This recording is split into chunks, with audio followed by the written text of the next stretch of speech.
day 2, the wicket. And it's going to be very hot, very dry. It's already very slow. It generally goes up and down and offers something later on in the game. So the fact we've got those runs on the board, I think, is crucial. I thought there was 2 brilliant partnerships today, which, Bryden in particular, the way that he managed that situation was excellent, and Jamie again showing the form and the skill that he has at the minute was wonderful. So I think it's important. I think here you've always got something to work with that slope, and there's always different ways that you can, even when it feels very placid and the ball's soft and it's slow pitch, there's always something to work with. So it's really important that we bear that in mind, and if the ball does go out of shape and we get a new one a bit harder and a fresher seam, then we exploit that as well. But I think it's another good day for us. You tipped off number 37 this morning, and then you broke the record for the catch. You obviously knew you were level, presumably, and that was a pretty nice one. One of your better catches to the record up around nice just to catch one. There's been plenty of drops in there, so no, it was nice today to break that partnership and get things moving in the right direction for us. So yeah, it's good. Can I ask you what that feeling in the middle of around the ground as Joffre returned? It was class, wasn't it? The atmosphere, I think just the genuine joy seeing him back playing Test cricket, just on his face when taking that wicket, making things happen. The impact that he adds to the group is huge in the dressing room, but also out on the field. Clearly, he's an X factor player. He's shown that, when he's played white ball cricket for England, whether it's in the IPL, big games, he turns up and he does things that other players can't. And you saw that in a short sort of burst today. So, I do think he's going to play a big part with the rest of the group. And I think one thing that you will say about it is he complements nicely the rest of the attack. And at different points throughout the game, they're all going to have to work together and play their part in taking these 20 wickets if we're going to win this game. So really nice start for him. Great to see him back smiling, enjoying his cricket, and also making a huge impact at the start of this innings. Yeah, I mean, he was smiling, you were smiling. There was a real buzz. There was a great picture of Bash trying to celebrate with him, and he didn't know what to do. So no, it was just brilliant. So I like to say, when you've got that about you where you can get a whole crowd up and about and creating a noise and atmosphere like that, you clearly you've got something special to offer the group, which is great. Mel, Matt, and then we'll take a couple on this side. Joe, apologies in advance for asking about the wicket, but it's pretty fair to see you, Ben, it's never happened that you, Ben and Harry, been involved in the same inning. Can you give an insight just about, from your perspective, about what it is with the way that Jasper bowls that makes it so difficult? I think as well, it's just as much on the surface itself. Clearly, he's got a very unique technique, delivers the ball differently to other bowlers, but that's part of the art of the game. He offers you something different, a different challenge to other bowlers, and you've got to be good enough to find ways of countering that, whether that's defensively or attackingly. And for large portions of yesterday, managed to deal with that quite nicely. And unfortunately, there was a delivery today against the second new ball on a wicket which clearly offers more with a harder ball, laterally anyway. So fair play to him. But that's the art of the game, right? Is understanding when you can make an impact, when you get your chance to open the game up, can you take it? And he did that well today. And I guess the question is, can our bowlers do it tomorrow? Matt, and then gentleman there in the corner. Yep. Did it feel like 2019 again? I haven't standing there a while. Did it feel familiar? And he's not wearing a crowd, so he's charging in 90 odd mile an hour. I think just more than anything, it was just a joy to see him back playing. Just like to see him running in, bowling at that pace, maintaining that pace as well. I mean, it might have taken him a couple of balls each spell, but he's up and around that 90 mile an hour mark throughout the 3 spells that he bowled, which was great to see. I'm just excited for him. It's been great to see him back in and around the group, and then to come in and take a wicket in your first over, to then get a tap on the shoulder when their best player throughout this series of nearly 600 runs comes out to bat, and you're the man that they turn to. I think that's a great compliment, and it must fill him with confidence going into the rest of this game. So great to see him have an impact already, and as I say, I still think he's got a big part to play for the rest of it too. Gentlemen over this side and then at the front. How do you see this wicket, moving forward on day 3, 4? Because you can spin. We all know that. Do you think that there is a role for spinners? Because Ben said in the last game that he thought that the Edgbaston wicket is quite like a subcontinent wicket, and it's looking like more of a subcontinent wicket. What do you think? Upcoming is.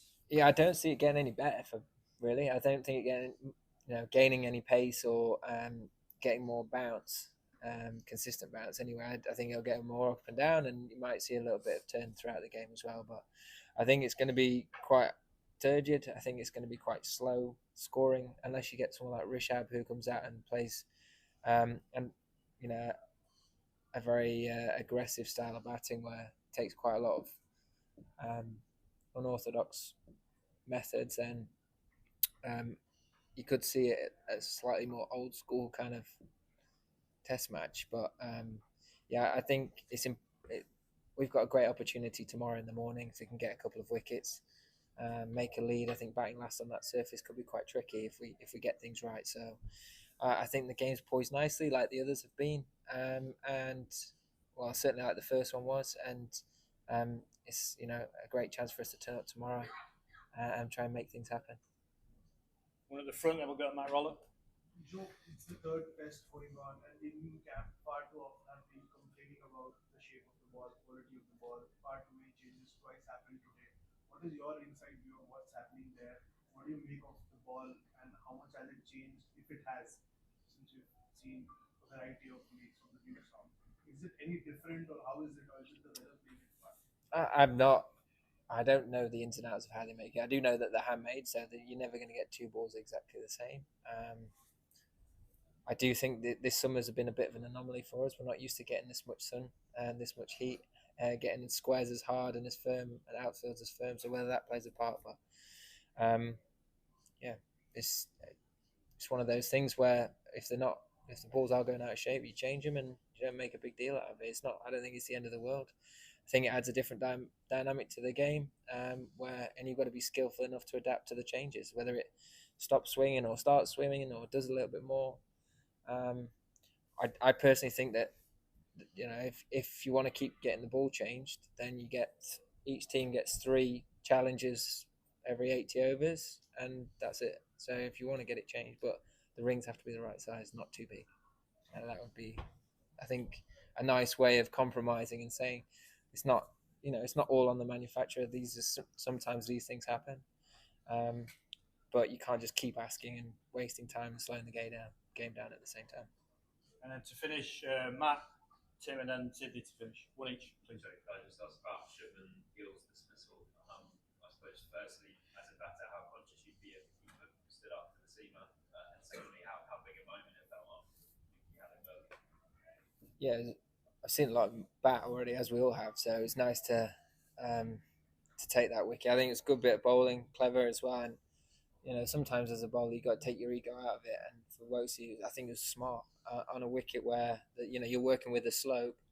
If you can put someone further back in the crease, there's less time for them or more time for the ball to deviate one way or the other. So you feel like you're bringing more modes of dismissal into the game, and it stops them batting out the crease and cutting the angles down.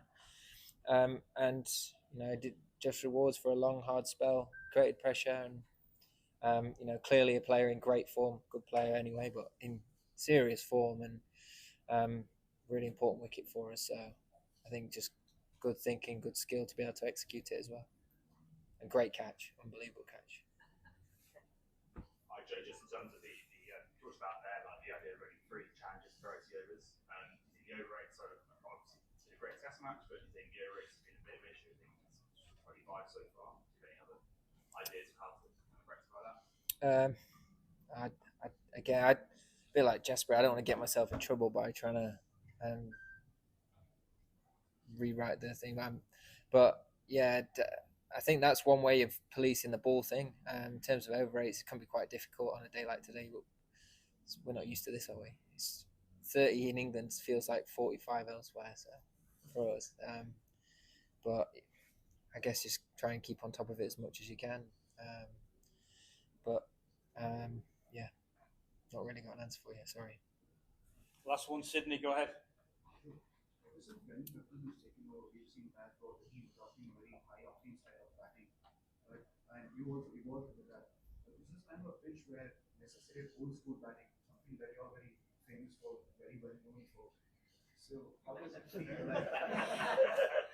Yeah, yeah. You're going to be getting technically sound to really do well on this pitch. And KL will also really get technical. So in between all those flat pitches that you get some challenging pitches and old school batting like you're going to flourish, how does it feel? Feels good. I think that's the art of batting, though, right? Is being able to go up and down the gears, play on different surfaces, whether it's spin, whether it's bounce, pace, slow, lateral movement, swing. They're all things then that you have to be able to manage if you want to be successful for long periods of time. So obviously the challenges that last week posed are very different to this week, and you've got to find ways of countering what the opposition throw at you. So